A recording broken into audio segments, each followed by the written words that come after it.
Hello everyone, Rob Rousseau here, just reminding you to please smash the subscribe button as well as the bell and the thumbs up, leave a comment, and hey, if you enjoyed this video, please subscribe over on Patreon, patreon.com/Rob Rousseau. Okay, that's all. I'll talk to you later. Bye. Well, Ronnie, thanks so much for coming on the program. I really appreciate it. Really great to have you. Thanks for having me on. Thank you. It's so good to be on. I'm glad we finally got it to work out. I apologize that my and of course internet troubles. Yeah, no, well, we can get to that. Yeah. But I thought just to start off, I mean, we were just watching the clip of you at the International Summit Against Fascism, meeting the big man himself, Maduro, in Venezuela. I was just wondering how that was. Like, how did you get involved with that, and how was your trip, and how did it go? It was really cool. So I actually went because I went for Breakthrough News, which is where I work. And it was like the International Summit Against Fascism that was being held in Venezuela. There was media from all around leftist media from all around the world that was there, as well as activists from around the world. So I went there as, media representing my outlet. And I got called on during this speech with Maduro. And actually, funny enough, I get stage fright. There was like 200 people in that room, and then also the president of a country. So I didn't know that I was going to be called on. So I was completely nervous and had like a really high heart rate and was kind of shaking. But I watched it. I was like, oh my God. Like I while I was like speaking, I was like, I sound like an idiot. And I watched it afterwards. I was like, okay, that wasn't so bad. Yeah. But it was a really cool experience. I mean, the whole reason this was being held was it was the 20th anniversary of the US-backed coup attempt against Hugo Chavez back in 2002. So that was like a big theme of the week, as well as this, idea that the US and its allies are supporting, fascists around the world against any states that they dislike, which isn't wrong. And so that was a big theme as well. And there was, there's kind of people speaking to their own experiences from different parts of the world. There was like a guy from Podemos in Spain. And then there was also the communist leader of the leader of the Chilean Communist Party, who actually ran against Gabriel Boric in the primary. Gabriel Boric won, and now he is the leader of Chile, which is really cool. But it was interesting to see this guy's perspective, who was from the Communist Party. So yeah, it was a really different, it was an interesting mix of people from like different segments of the left around the world. And from different continents. So it was a really cool experience in that respect as well. It was also pretty cool to get to go to this rally on one of the days where there was, between 50 to 100,000 people in Caracas commemorating the defeat of the coup attempt in 2002. And I've just never seen that many people in one place, chanting for socialism. So that was kind of cool. Yeah. You're sure these weren't, from when you hear in Western media, these people are all paid, they're all handed sacks of cash. Yeah, they're all holding these. Yeah, is that what those were? They were holding these big sacks. Yeah. No, there was a lot of trade unionists and actually people who are part of neighborhood militias, who are we're going to defend Caracas against any other a coup attempt by the US. These are people from the poor and working classes who gained a lot from the Bolivarian Revolution and have also suffered a lot, the most over the last 10 years that the US has instituted these sanctions and really tried to reverse all the gains that were made since Hugo Chavez came to power in the early 2000s.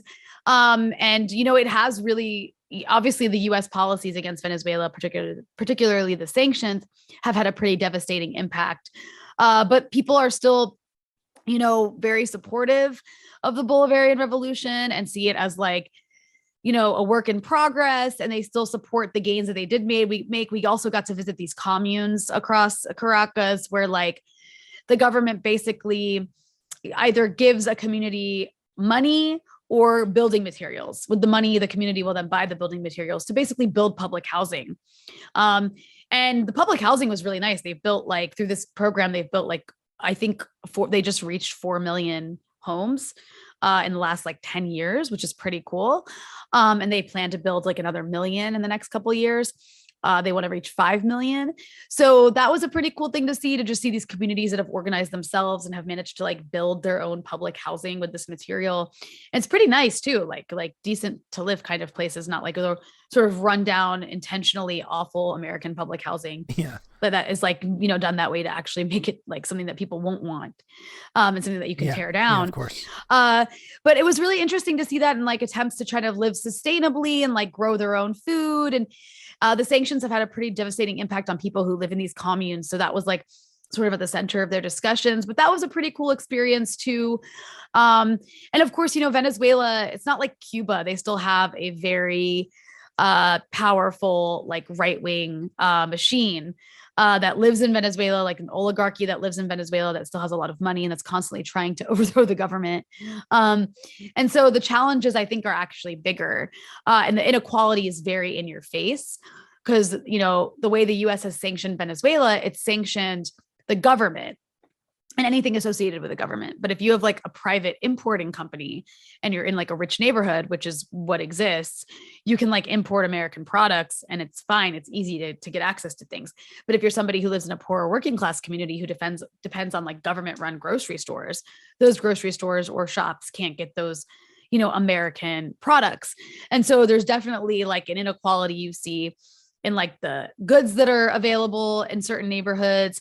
And of course, the infrastructure as well.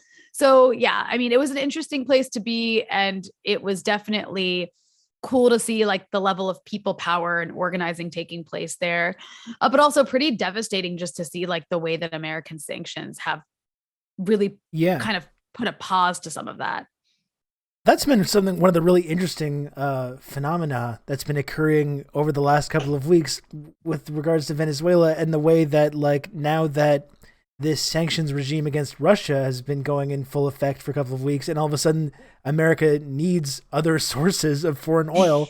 All of a sudden they're like, oh, hey, Venezuela, by the way, can I forget about that whole incident where we tried to declare another guy president of your country for the last several years? Let's ignore that and let's see if we can bargain.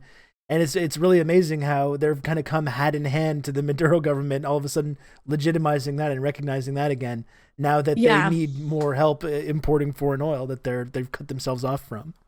Yeah, exactly. I guess so it seems like there's some elements of the Biden administration that want to make exceptions to the sanctions so that oil companies that already have infrastructure in Venezuela can go on like refining oil, which is what Venezuela, by the way, has had an issue doing. Venezuela has like thick crude oil. It has the biggest oil reserves in the Western Hemisphere, but it needs to be refined. And part of the US sanctions program against Venezuela has made it impossible to import the necessary chemicals or like lighter oil to mix it with to refine the oil and make it usable and sellable. So there's been talk of like, taking off some of these sanctions so that oil companies, like American oil companies, can function in Venezuela. But there's also pushback from within the Biden administration because, there's this whole there's this like huge like right-wing Latin American lobby. You can call it the Cuba lobby. You can call it the Venezuela lobby. Those are kind of the people that dominate in this lobby, mostly the Cubans, the right-wing Cubans. But they're also like, deeply embedded inside both the Democratic and Republican parties, and they're adamantly opposed to any concessions whatsoever, any sanctions relief whatsoever. So there's a little bit of a tug of war inside the Biden administration between those who are like, well, Russia is the bigger problem, not Venezuela. So yeah, nothing has actually happened concretely yet. But if it did, it, of course, would make a huge difference for Venezuela's economy. But it stands to be seen whether it'll actually happen. Well, that's kind of like, I'm certainly not an expert. I think that's in my understanding, one of the reasons that Venezuela has had so many economic problems as a result of these sanctions, because they're so reliant on oil and they've never really diversified for the last several decades, right? Is that a part of it? It's true, but it's also like more difficult than people think it is to diversify. It's, Venezuela, it's like a country that its entire economy for the last 100 years was based on oil because it was just like a colony of the US in a way. And that was what it was used for, as like a gas station, basically. And so it takes more than a couple decades to like diversify. I mean, some countries have managed to do it, like Iran, for example. Iran has despite the fact that it doesn't have like a socialist government, Iran has been able to diversify to kind of withstand sanctions. They even make a lot of their own medications. Like Iran doesn't have, people aren't dying from as many like preventable diseases in a country like Iran as you might see in other sanctioned countries, because they produce so much of their own pharmaceuticals. If people are dying from preventable diseases, it's like really rare ones where the only people who make the medicines are in Europe or America, and they just can't purchase them because of sanctions. So Iran has, I think, successfully diversified its economy in that sense, but they've also been under sanctions since the 70s. So they've had a bit more time to do so. Cuba, Cuba's been under sanction and blockade since like the 60s. So Cuba also has managed to diversify, but Cuba also isn't, it's such a small like island nation. It doesn't really have the proper like makeup to produce everything it wants to. Yeah. So it can only do so much, but like Cuba did in the 80s, under Fidel Castro, invest a lot in biotechnology. And as a result, they are, huge producers of vaccines. And they have this like, state of the art, like technology and research facilities when it comes to the production of vaccines and certain medicines. So, Venezuela, like Hugo Chavez came to power like 1999. And he was only in power for like less than 20 years. Maybe like, what was it? Like, when did he I forget what year exactly he died. Less than 15 years he was in power. So, I mean, they kind of like, they started to diversify, but they didn't have as much time as some of these other countries did. So, I mean, it's easy to say, like, I'm not saying don't criticize them all you want, but I do hear that like criticism a lot when it comes to Venezuela. And I'm just like, it's got to be really hard to do that. Like, it's got to be really hard when you have like a cash crop economy for 100 years. And then suddenly you have a chance to like change that. And it doesn't happen overnight.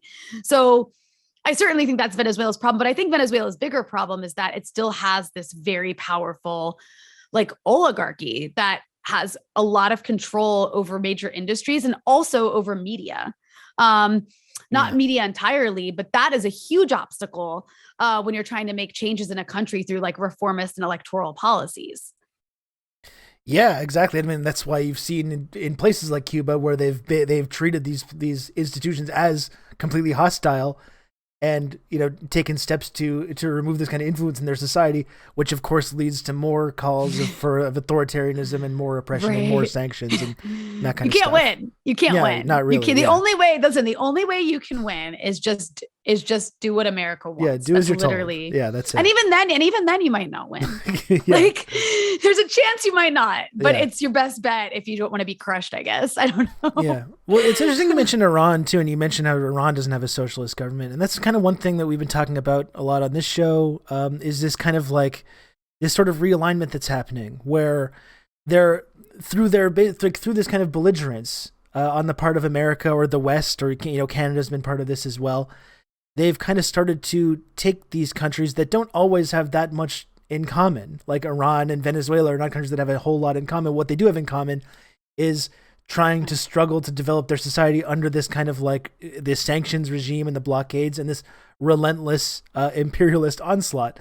And so now these countries like, Iran, Nicaragua, Venezuela, Cuba, they're all kind of starting to talk together more.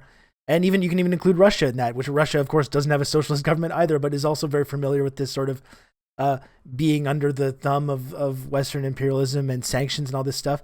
And, it's created this interesting dynamic where a lot of these countries who maybe in the past wouldn't have had all that much in common are starting to form this kind of united front.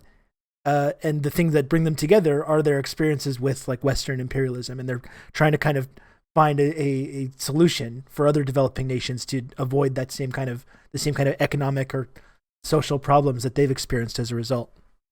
Yeah, that's a really important observation. And it's true. It's like you can even look at China and Russia, who historically have had a lot of fights, who haven't necessarily been on the same side. And they really, like, if you look at them culturally, ideologically, they have very little in common. But by like attacking both of them with this like new Cold War, the US has made them and it has strengthened their relationship dramatically.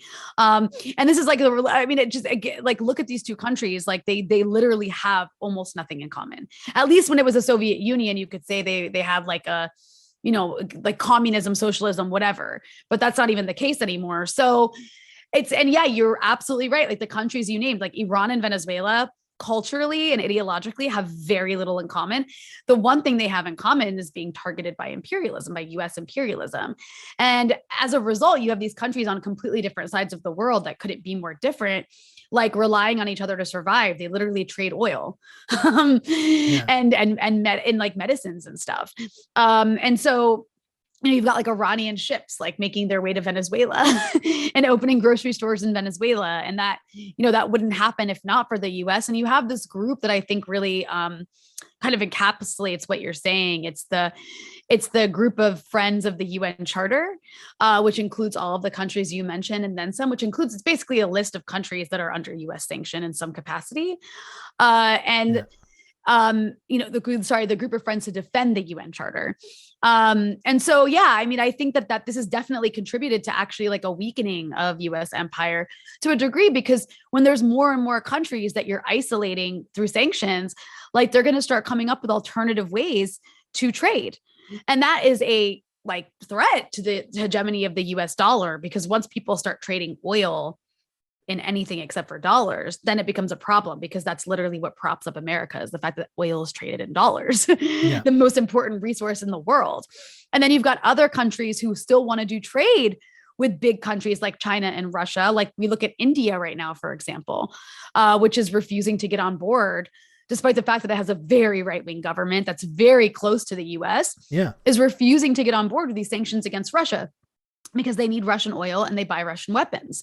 And so I think that like moving forward, the way that the US has chosen to economically isolate all of these countries and use economic warfare as really its primary method of war against any country that seeks to forge a path that's like independent of US interests is ultimately going to hurt the US. And this is what like economists, like this is the argument that economists like Michael Hudson have made. Because then you've got like, then you've got other countries like, they're US allies, but they're not necessarily not friends with Russia. Or not friends with China, like in the case of Brazil, for example. These are really large countries in the global South, but the US still needs to be on board with them economically. And once they start contributing to having like an alternative system of trade, then the whole system that the US has spent all this time building and defending through like incessant war starts to collapse. Yeah, absolutely. And you talk about being in Venezuela and spending time like in Central and South America and the global South. And I think this whole Russia-Ukraine conflict has become, it's created this really noticeable contradiction, I think, where if you're living in the West, you're really inundated with this nonstop version of events, which is kind of designed to give you the impression that this is the consensus. And if you believe anything outside of this version of events that you're being presented with, you're a radical, you're an extremist, you support dictators, or whatever people say. Which I know you're very familiar with this. Yeah, exactly. But the interesting thing, I think, though, is that when you start to take into account what average folks in the global South and in Central and South America are saying about this specific conflict, you realize that like the Western viewpoint is actually quite a serious minority in terms of like the actual global population. And there's people all throughout the global South that have a very different viewpoint of this. Like I know, like you've been covering a lot of this kind of stuff on Breakthrough News. You had some people from youth groups in South Africa, for example, that were talking to you on Breakthrough News the other day, who were almost like, I was almost taken aback by the level of support that they had for the leader. I was taken aback too. So I live in Beirut, Lebanon. And so I know exactly what you're talking about, because I see like across the ideological spectrum in Lebanon. Lebanon is a pretty polarized country, right? There's like people who are pro-Iran, there's people who are pro-Saudi Arabia, there's people who are pro-America. There's even some people who like want to be friends with Israel and Lebanon. And then there's people on the complete opposite side of that. And then there's people who are just like apathetic and like don't really care. So it's a big ideological spectrum, like in the mainstream in Lebanon.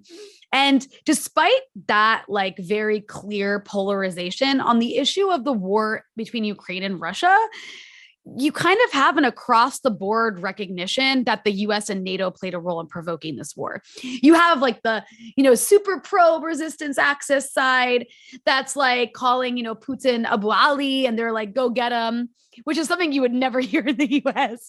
And that definitely like moves the goalpost on what's acceptable to say or believe.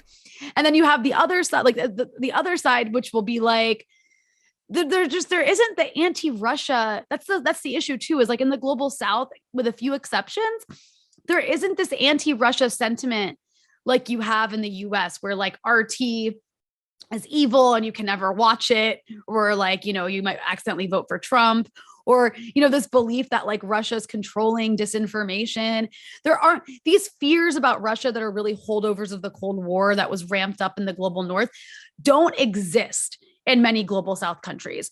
So even the most pro-American people in Lebanon like aren't parroting those talking points. There's still a recognition among those people that NATO and the US stepped in it, right? That like they helped provoke this war. So the conversation is so different. The discourse is so different. And, you know, I haven't been all over the entire global South since this war started, but I've been in Cuba, I've been in Venezuela, I've been in Lebanon. You know, I have friends who live all over the place, and it's pretty like common, the kinds of like the ideological spectrum I just explained and the views on Ukraine. It's pretty common across the global South, even in countries like Taiwan, Taiwan. Sorry, I didn't mean to call it a country for those who are like, it's part of China. But even in Taiwan, which is like being held up as like, oh, Taiwan is next. Like if Russia gets away with this, China's going to take Taiwan next. Even in Taiwan, I actually saw this video, where this like news outlet went and just like asked people in the street, like what they think about what's happening in Russia. And the majority of people were like, well, NATO kind of provoked this. Like you can't surround a country. And this was in Taiwan, right? Like, which is like a very pro-American place, which is, you know, has probably people generally have maybe negative views of China. Maybe that extends to Russia. I don't know, but I was actually surprised to see even that there. So, you know, all of that's to say that like when it comes to you mentioned the person from South Africa. So on Breakthrough, we've been having a lot of people from, you know, the global South, from different political parties, mostly left political parties. But we did have on this one woman who was the representative of like the ANC Youth League in South Africa. The ANC is in charge of the country, right? Like a pretty mainstream organization in South Africa. And she was blatantly, I was actually surprised to hear this, despite like the discourse I'm surrounded by. She was straight up like, look, when you surround someone's home and you point a gun at them and their family, they have no choice but to shoot back. And that's what Putin is doing. Like, and we support him. I was like, damn, like, so the point is just to say that the conversation, like if you said that on an American media outlet, even if it was the most radical left-wing outlet, you'd probably be fired. If you were from like any political party in the US. So the discourse in the rest of the world, like we like to think of the world as being, you know, the US, Europe, Canada, the international Japan, community, Australia. That's what we mean when we say the international community. But the actual international community, the majority of which is actually in the global South, has taken a neutral position on this war. And I'm not saying they support Russia. Some people do support Russia. There's no question. But the vast majority of people have taken a neutral position on this war, and they recognize that the US played a role, the US and NATO played a role in provoking it. And some of them even blame them as the main aggressor here. So very different conversation happening elsewhere. And I'm actually like, I feel really lucky because right now I'm back in the US visiting for a couple of weeks. And like, I'm just like driving by, like I'm in Northern Virginia, and I'm just like driving around like my nephews and nieces, because I end up being a chauffeur whenever I'm here. And like, I just like see these houses, like people's homes. I'm pretty sure they're not Ukrainian, but like they have like yellow and blue lights, like the way you would have Christmas lights. I'm just like, what is going on? People just have Ukrainian flags everywhere. It's so bizarre. And like the very narrow confines of the discourse you're allowed to have is like, how much should we arm the Ukrainians? Well, like that's it. Yeah.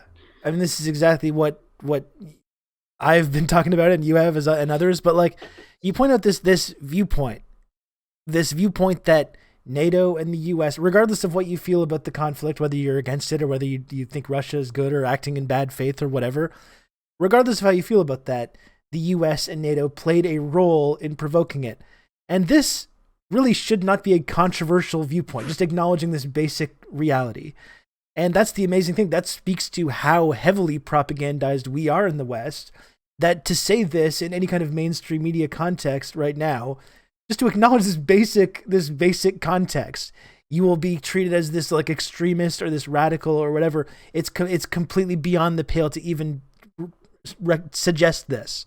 And And it really speaks to how serious this has gotten, or just over the last 2 months, and the way that the confines of this discourse have been narrowed to this extremely extremely narrow point. Like you pointed out, where the only thing you can ever argue is how much should we arm Ukraine, a lot or a little, and that's the only thing we're allowed to discuss, and anything beyond that is just completely beyond the pale.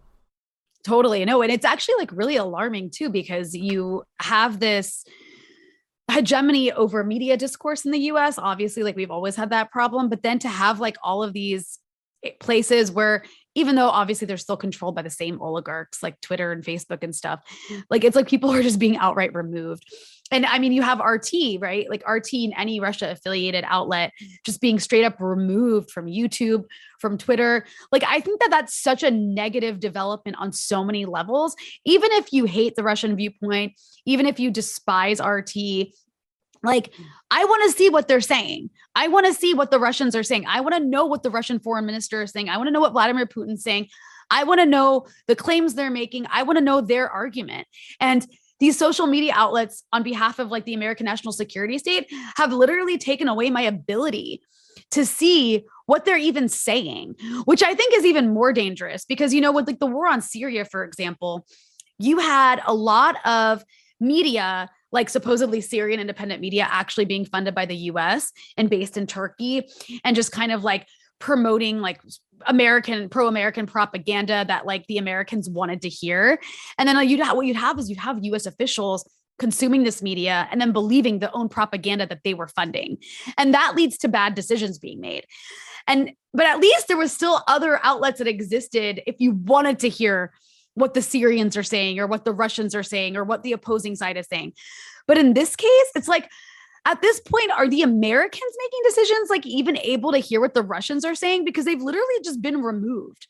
And I just find that so alarming. Like, you have to know what your adversary is thinking and saying, or else you're going to make decisions based on your irrational like belief of the worst in them. Do you know what I mean? Yeah. So like there's this like extra layer of danger, especially when you have two nuclear armed states that we're talking about. And under Trump, like despite the fact that he was called this like pro-Russian president, actually under Trump, like all of these really important arms control treaties were thrown in the trash can between the US and Russia, that were supposed to like limit or prevent or act as like obstacles to potential wars, like act as like many layers of obstacle to potential war. Now that all of those like layers of prevention mechanisms for war have been removed, like, and this was totally cheered on by Democrats in politics and the media as well. They loved every moment of this.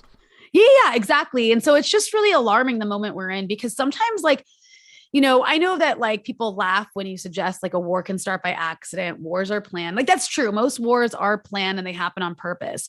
But in a situation like this, where there's like a slippery slope, you can end up in a situation where you accidentally go to war. Like, it can happen. It can happen because everybody starts one-upping each other and nobody wants to look like a coward. And if there's no mechanism in place to prevent it, and you can't even see what the other side is saying because you've removed it from your feed, then like you're in real danger. Like, I don't think people are taking that seriously in America. Like, it's actually kind of shocking. Yeah. Rather than taking it seriously, you have people taking positions like everybody's blowing the potential for nuclear war out of proportion. Yeah. It's like, yeah, really? Like, really? Yeah, just a little bit. It really wouldn't be that bad when you think about it. It would only be a few 10 million or so. And then those who survive can like spend their time trying to live in a world that like food isn't growing in, because yes, of course, the sun has been blocked for like several months. Yeah, no, I mean, you talk about it is crazy. You talk about RT and everything, and like that's the thing leading up to this invasion starting, when Russia officially recognized those breakaway republics of Donetsk and Luhansk. On this show, for instance, like we had to find RT clips that were actually going into these communities to show that these are actual, like, there are people living there that have been getting shelled for the last 10 years, and like, let's get their perspective. And it's like, if our mainstream media in the West was interested at all in showing those perspectives, or at least explaining to people what has been happening, you wouldn't have to go to RT. But unfortunately, because they have no interest in doing that, you have to go to these other outlets in an effort to get the full story about what's going on. So you're not just getting the completely pro-American version where, you know, the people living in these breakaway republics are purely just, you know, Russian puppets that have been arbitrarily annexed or something, which is totally not an accurate representation of what has actually been going on.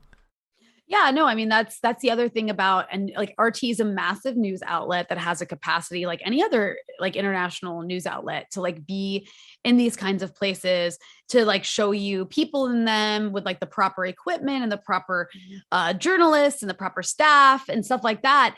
And that has literally just been erased. Like our ability to access that information. I mean, you can still find it, but you have to like do a lot to find it. It's actually so difficult now to find any RT like clips. They've all been removed from YouTube. And I think it's a disaster because in any situation, like, I mean, in any war situation, like the different sides are going to show you their version of it. Like, I'm not, you know, obviously you need to go into RT like knowing you're going to get a certain version of the story, but it's still useful. It's still useful journalism to see people on the ground in these places. And that's how I felt about Syria. In Syria, in the government areas, like major American media outlets were either not going to government areas, or if they did, like they were just complaining the whole time that everything they saw was fake because they won't believe. Like I actually went to Syria once on like a Western media delegation with like people from major mainstream outlets, and they literally thought everybody was like a paid actor. Like they don't, if it's which is like not true. Like it's like, no, these are like real people. You might not like their opinions, but they exist and they're real. And the majority of them actually live here in this area. But the point is like the fact that that's been taken away, our ability to see what's happening in like Donetsk and Luhansk, is really problematic. But the whole point is so that we only get like Washington Post, New York Times, CNN, MSNBC versions of things. We only get like what Malcolm Nance wants to show us, so that just like we're primed to automatically support, you know, helping America arm Ukrainians to like sacrifice them to weaken the Russians. And it's absolutely disgusting. And it's actually like detrimental to journalism. I think that RT actually does offer a perspective that I want to see, I'd like to see, because it does offer an alternative perspective. You just like need to go into it knowing that you're getting, so like if it's about Russia, you're probably getting a bit of a one-sided story, but it's still important to see because you're getting a one-sided story from all our media outlets. Yeah. Like our media outlets are so freaking biased. Actually, I would say our media outlets are even more biased.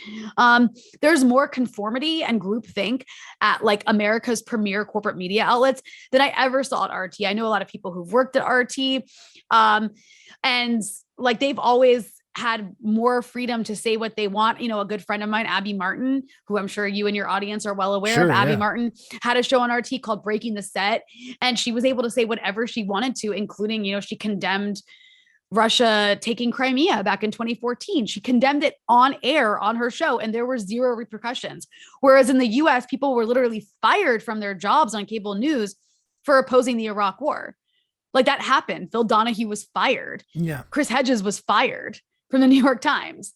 So anyways, it's like, it's just stunning to me though, like how easily propagandized Americans have been, like after, I guess, 4 years of constant like anti-Russia bashing, blaming Russia for getting Trump elected, blaming RT for like promoting, what do they call it? Promoting radical discontent. That's like what the Defense National America would never. Yeah, America would never do that. I don't even know what that means. Radical discontent. Like they just made people unhappy, but radically. I'm not even sure. Like that's a really weird phrase. But yeah, RT was promoting radical discontent by like showing us images of Occupy Wall Street. Yeah, well, that's what I mean. It's like as an outlet, and you don't have to agree with like that kind of pure pro-Russian chauvinist viewpoint. But you can still say that that's like a valid viewpoint that can be part of our cherished marketplace of ideas that we love to get lectured about. Right. You know, but that's the thing. This like as an outlet, they would also be a lot more willing to platform like anti-war voices and pro-Palestinian voices who are completely silenced in Western media. The RT would bring on like Norman Finkelstein or people like that who have no role whatsoever in American Western media, who have been completely silenced or canceled or whatever you want to call it. Environmental activists, like there was more of an effort to platform these things, which were really, really missing from our Western perspective, and they were at least offering that alternative. And again, you don't have to agree with the pro-Russian viewpoint and everything, but I think you can you should be able to, especially if you value things like media freedom and this marketplace of ideas, you should be able to recognize where that was actually like contributing positive things to our discourse rather than taking away from it. Absolutely. Yeah. I guess, so I wanted to talk to you about Breakthrough News specifically. And like, I got to say, from just on a personal level and with our community, it's been a huge help, I think, over the last, in the weeks leading up to this conflict beginning and since, providing a lot of historical context to what has been going on. I feel like a lot of people in this community have a much better understanding of what has been going on because we've been able to watch the coverage you've been doing, or the talks with the work that Brian Becker has been doing to talk about the historical context of all this. It's been really great stuff. And I guess, like, I was wondering, like, when you talk about Breakthrough News, are you worried or concerned about getting caught up in this net now of, like, now the disinformation police are out in full force now, and you have this kind of this liberal consensus that's kind of getting behind this idea that anyone that's promoting this viewpoint is now kind of subject to being censored or removed from social media entirely. Are you worried about that happening with Breakthrough News? Of course. I mean, I'm absolutely, that's a concern that, like, you would be like dumb not to have that concern, actually, if you're like a leftist media, like anti-imperialist media outlet that's offering like nuance on any of these topics at a moment when there's like, you know, this sort of liberal conformity and groupthink and this belief in censorship that, like, it's okay to censor. So we have to, in order to protect our freedom of speech, we have to censor people. That's kind of like where we're at in the discourse in America at this point. But it is frightening in the sense that, yeah, you can be removed at any moment. And you don't even have to be told why, and I think it speaks to a bigger problem. And that is the fact that we have these like mega social media outlets that control the means of communication that are in the hands of these tech oligarchs that just kind of like have this partnership with the U.S. national security state and are, you know, and they are an extension of the U.S. national security state because the U.S. national security state is a corporate one. So it's definitely like a huge challenge to deal with that because we don't have an answer. Like, I actually don't know how you deal with that aside from having your own like sort of like in-house built-in outlet where you can post whatever you want, but you're still run into problems. Like, everyone uses Google to search for things.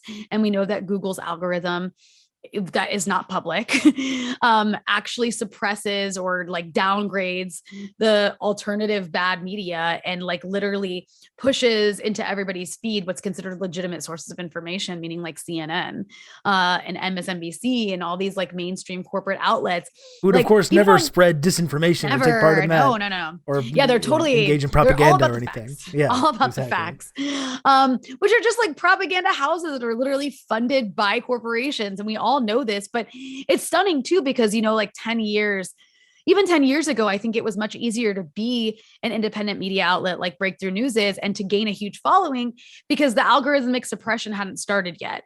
And that is one thing that frightened these corporate media outlets and frightened, I would assume frightened like America's national security state, because I think deep down there's like an instinctive understanding among a lot of people in the US that something is flawed. Like, there's something wrong. There's something wrong with the media. There's something wrong with our system. People don't quite know what it is. They just know that life is really hard. They work really hard. They pay a lot of taxes. They don't really get a lot in return for that. Like, they pay all this money for healthcare and daycare and mortgages and rents. And it just doesn't make sense. Like, something's wrong with our society. And it's really, really like a threat to the U.S. national security state if people have access to people like us who explain, well, you know, what's wrong is capitalism and this horribly unequal system that we live in and imperialism. And we're spending all this money on wars and controlling the world. And, you know, like if people start hearing that, it actually makes sense. And that actually like people can relate to that.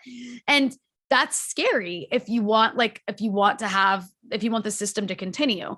And so what's happened with a lot of these big social media giants is they've basically like suppressed through their algorithm independent outlets like ours. And then instead, what gets promoted as the alternative viewpoint is the far right.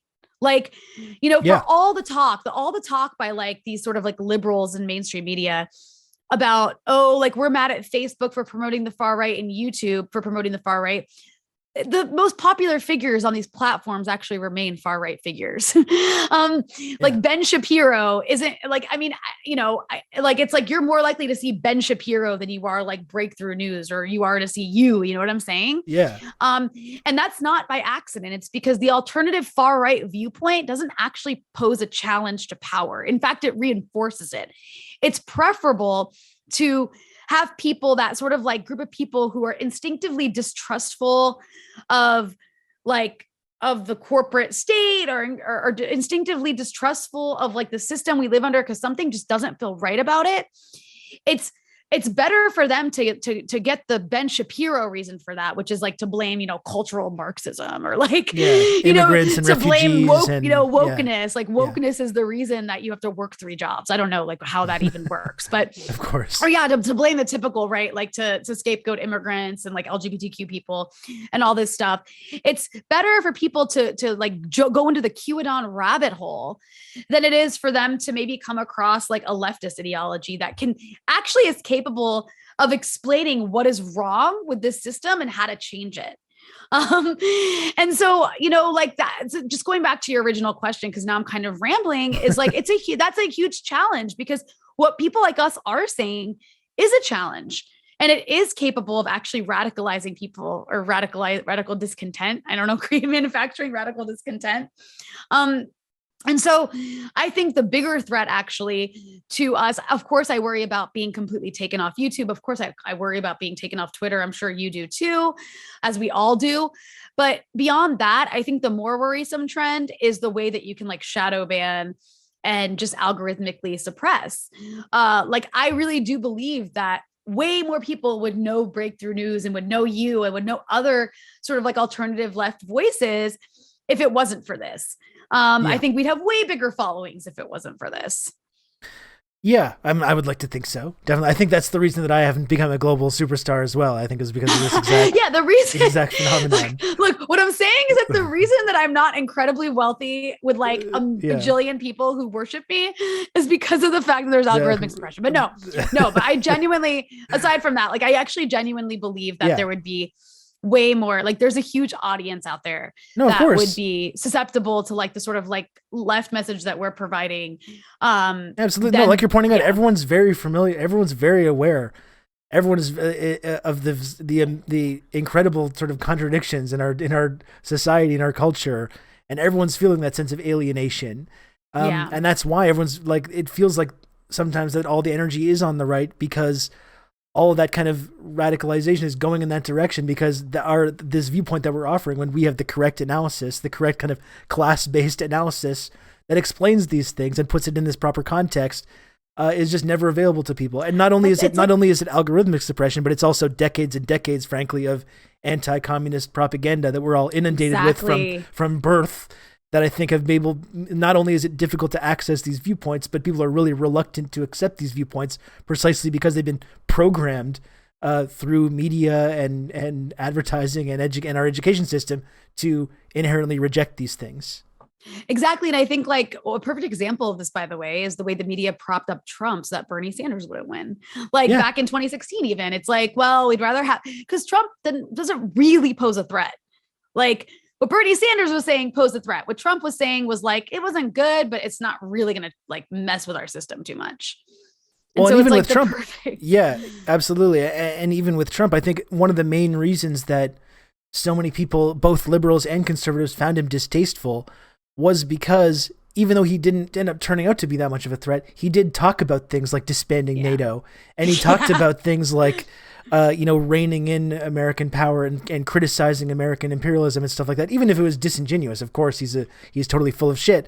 But that, you can tell, that's crossing a line when it comes to these powerful liberals and conservatives, that they can't have anyone talking about that kind of stuff.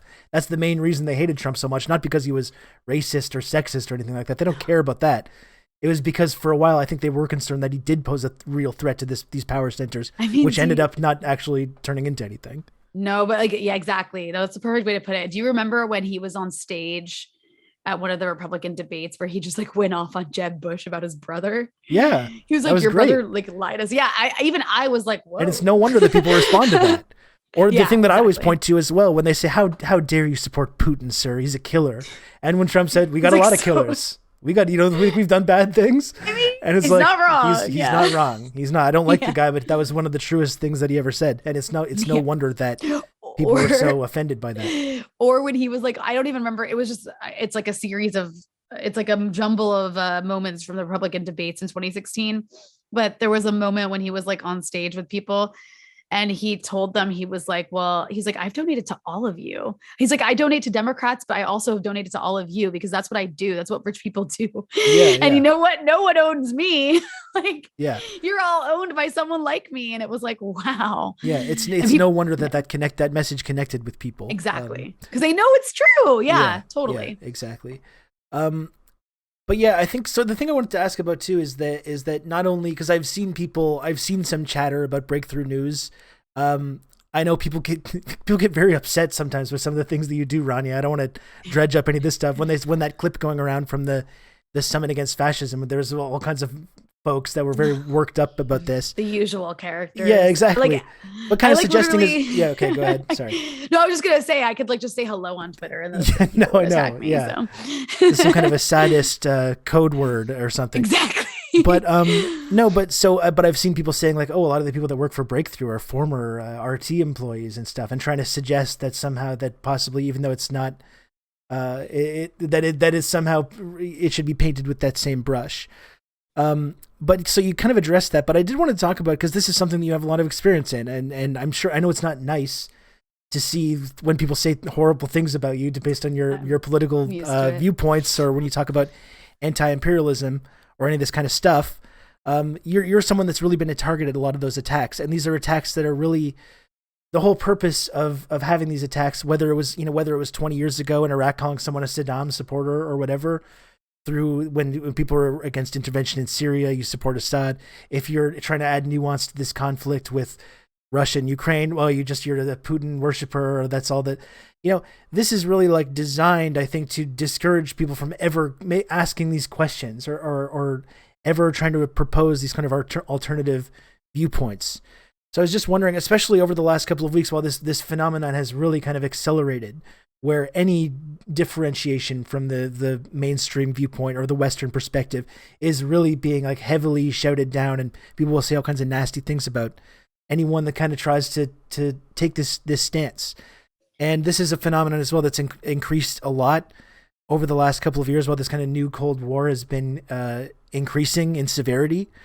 So I was just wondering, like, as someone who has been targeted a lot personally by people who use these kind of smears when you kind of talk about the anti-war perspective, or the global South perspective, or the anti-imperialist perspective, as someone that's been targeted by that, like, what's your advice, I think, to anyone that wants to speak out about these things, even when this climate becomes really, really difficult to have these conversations, or to try to have nuance, or to try to promote a non-Western or even an anti-Western viewpoint when in these conversations? Yeah, that's a really good question. It's like, I mean, I don't want to discourage people. I think people, like, in these moments, it's important that you say something and speak out. If you have the capacity to. I mean, I wouldn't, want people to do it if like they're going to lose their job or something. But at the same time, like, if you can speak out, it's important you do, because it creates space for other people to feel more comfortable speaking out. And it does move the goalposts. And it also, I think, it's good to push back. Like, this is something that during like the Syria stuff, one of the main reasons that I was attacked so viciously is because people knew me pretty well for my I wrote about Palestine. I was working at the Electronic Intifada. I was really well respected in sort of the Palestine solidarity community. And so for that community to be hearing from me about Syria, like I had a certain level of credibility. And so you want to destroy that credibility. So you like kill the messenger so people don't hear the message. It's like, because the message I'm giving makes sense, right? Like, I'm not, waving an Assad flag, if that even exists, or like, cheering Assad. I was just saying like, hey, we shouldn't be the US shouldn't be like arming and funding a bunch of like Salafi jihadist groups that are affiliated with Al-Qaeda. That seems like a really bad idea. And it's destroying people's lives and ruining Syria, which I think is a pretty reasonable position to take. And shouldn't be that controversial. Exactly. It shouldn't be that controversial. And like when people hear, wait, like we have this like global war on terror because of this group called Al-Qaeda. And now we're like arming their affiliates in Syria. Like, wait, what? Like that makes people stop and question, like, what the hell are we doing with the Syria policy? But in order to prevent people from even hearing that message, you need to like attack and vilify the messenger. And that's what happened to me. It was like, so that nobody would listen to what I was saying. And I think it worked for some time, but I didn't shut up about it. And I didn't shut up about it. And other people didn't shut up about it either. Like it wasn't just me. And I think it helped shift the goalpost and it helped create space for other people to speak more honestly about Syria. Because now it's, at least I'm not being as crazy sounding as Rania. You know what I mean? Like I gave some space for people to at least say even like, even like less or even more reasonable things than maybe I was saying. So I think it's important to speak out for that purpose because eventually people will hear you.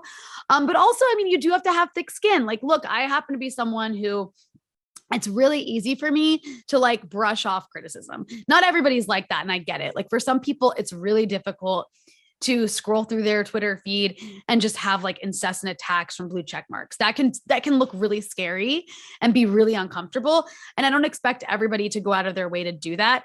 So that's why people like me do it. So you don't have to. People like you do it, so other people don't have to. So I guess my advice is like, you got to have thick skin and just let this stuff roll off because a lot of it doesn't mean anything. And I think for me, living abroad has been a really good lesson for me about how unimportant social media is as far as real life goes. Yes, it's important to a degree.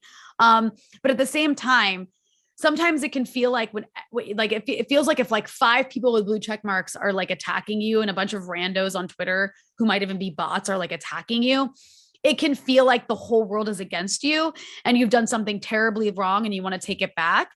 But once like, for the past 6 years of my life, I've been living abroad and I've been really far removed from that space, which exists in real life, but I've been like in another country that I know it's not real life. Like I've been on the ground in war zones and social media is not real life. I've been in I've been lucky enough to get to travel to places like Cuba and Venezuela and Syria. I get to live in Lebanon. I go to Iraq pretty often and I see a different world. The world is bigger than just Twitter. And you have to like recognize that and believe that. And if people are attacking you, it might be because you said something really stupid, but it also might be because you said something that's threatening to power. And so like, I guess just keep that in mind. I mean, and I also recognize like, I don't expect everybody to put their reputations on the line, especially if like you're not in media and to like start like shouting online, things that, might actually like come back to like, blow back on you in really negative ways, especially against your livelihood. But like, don't be afraid to say these kinds of things to people in person. Don't be afraid to challenge it because like it might plant a seed in people's heads to like recognize that like maybe this war is wrong. Maybe what the US is doing is wrong. I think that's not the best advice. Like there's not like a one size fits all.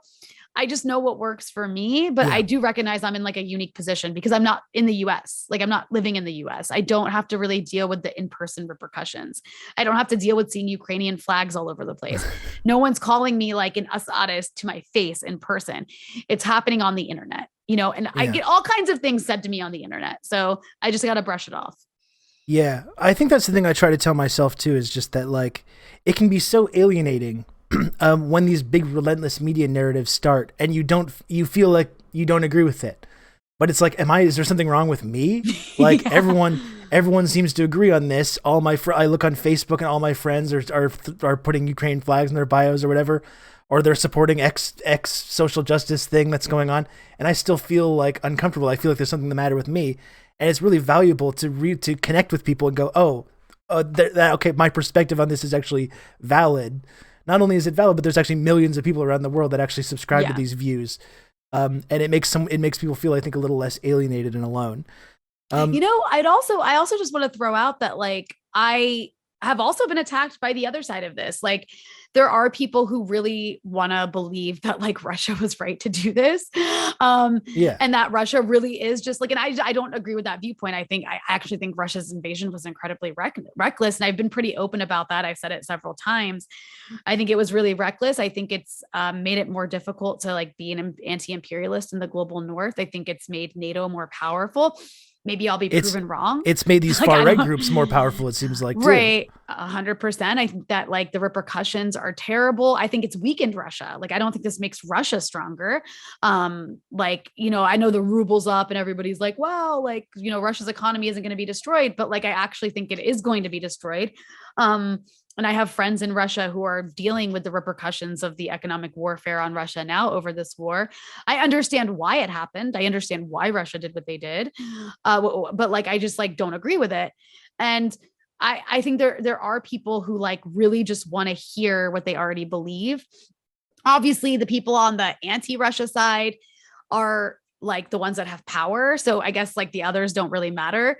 But it's been actually this whole situation has been quite isolating, because it's like you just get like bashed by all sides sometimes. I've done a few like interviews that I thought were really, really great interviews that were critical of Russia, but also like very staunchly opposed to like NATO's provocative behavior and the US provocative behavior. And it's elicited like endless YouTube comments of just like, you suck, you sound just like CNN. And I'm like, what? Yeah. So I think that exactly. So I think that there is like a bit of like people just kind of stuck in their bubbles, hearing what they want to hear kind of situation taking place here on all sides of this, which I think is really unfortunate. Yeah. I think just before I let you go, you've been really generous with your time. I appreciate it. Before you let you go, I just wanted to tie it back to something we were talking about as well. When you talk about the global South and how they haven't just fallen in line when it comes to this, this conflict, or more, I think, increasingly willing to sort of criticize the Western line or America. And I think you hit on it when you talk about the role that NATO and the West has played. You talked about arming and funding these extremist groups in Syria, which NATO is also doing in Libya as well. And that's what NATO has been doing in Ukraine. Right. They're very, very similar. And I think that it's very understandable, I think, when people in especially Central and South America, it's very understandable that they have this nuanced viewpoint of it, because they're very familiar with this strategy of the West arming and funding extremist groups in order to destabilize their society, in order to by turn destabilize like a common enemy, which in the 80s and the 70s and 80s was Russia, which is Russia again.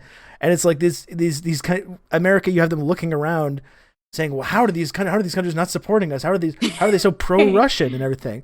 But it's like, yeah, it's kind of understandable that they take this nuanced viewpoint when they're very, very familiar with Yankee imperialism and what that looks like. And they're just witnessing this exact same playbook being used right now in Ukraine with the exact same results. And it's like, it's not very surprising that they're have a more nuanced view of that. And they're not just going to immediately back the West when they start to make these kind of proclamations about human rights and all the stuff that they're doing now. Right. And, you know, I think it also speaks to a weakening US power, in the sense of you have like a rising China and a rising Russia, and all of these countries that, even the ones that are like pro-American, don't want to risk their relationship with another big power, right? Like they don't want to, they still want to be able to, you know, Russia produces a lot of raw materials. They still want to be able to buy those raw materials, and they don't want to alienate Russia. They don't want to alienate China. And that makes sense as we're kind of entering this sort of like world of multipolarity where, yes, the US is still the dominant hegemon and it still has all the power, most of the power in the world, but it's not the same amount of power that it had 10 or 20 years ago. And a lot of that is actually America's own fault. It's like weakened itself in order to maintain itself. And so as a result, that's why even countries that are like literally could be considered client states of the US are refusing to take a side. Like that's why you have Brazil, a country as large as Brazil, under a president who is very much pro-American. It's why you have India, like refusing to take a side, refusing to condemn Russia because they still want to trade with Russia. So it's like, it speaks to a weakening American hegemony that I'm sure American officials are like totally like freaked out about. Oh yes. Yeah. Yeah. Of course. I mean, that's exactly why I think prior to this conflict, why the focus was on China so much over the last couple of years, whether it was Hong Kong or Xinjiang or Taiwan or any of these things. They've been making, they see the writing on the wall and the way that they're about to be surpassed economically, and the way that all of a sudden there's this new alternative for development for these global South countries, and they're hitting the panic button and trying to ensure that like anyone that's like under the sway of Western propaganda is going to get the right message that this is a place that you have to be fearful of and scared and not associate with or say positive things about in any way. Exactly. Yeah, exactly. So Rania, thank you so much for joining the program. It was a really pleasure to speak with you. Before we sign off, do you want to just let everyone know where they can find Breakthrough News and where they can find you on elsewhere online? Yeah, so you can follow Breakthrough News at BT Newsroom on Twitter. Follow Breakthrough News, more importantly, on YouTube. Just look up Breakthrough News. You can follow my show Dispatches. It's also on our YouTube channel. You can also follow it as a podcast. Just, anywhere you get podcasts, just look up, Dispatches, Rania Khalek. And of course, you can follow me on Twitter at Rania Khalek. And yeah, I mean, Breakthrough. It's not just me, by the way, on Breakthrough News. Like you mentioned, Brian Becker. We also have the Socialist Program, which is a really popular podcast that has like one video episode a week from Brian Becker, which is excellent. We also have the Freedom Side, which is a weekly live stream we do, me and Eugene Puryear. Eugene's great as well. Yeah. Yeah. Eugene's wonderful. He has a daily, actually, Eugene has like a daily newsy podcast called The Punch Out, which is just like, 15 minutes of Eugene giving you the day's news from a left perspective. It's actually one of my favorites to listen to because it's like super short and digestible and just tells you everything you need to know that day. So anyways, yeah, I thank you so much for having me on. This was really great. I really enjoyed this conversation and I hope we can do it again. Yeah, absolutely, Rania. Thanks again. We'll talk to you soon. Bye. Bye-bye.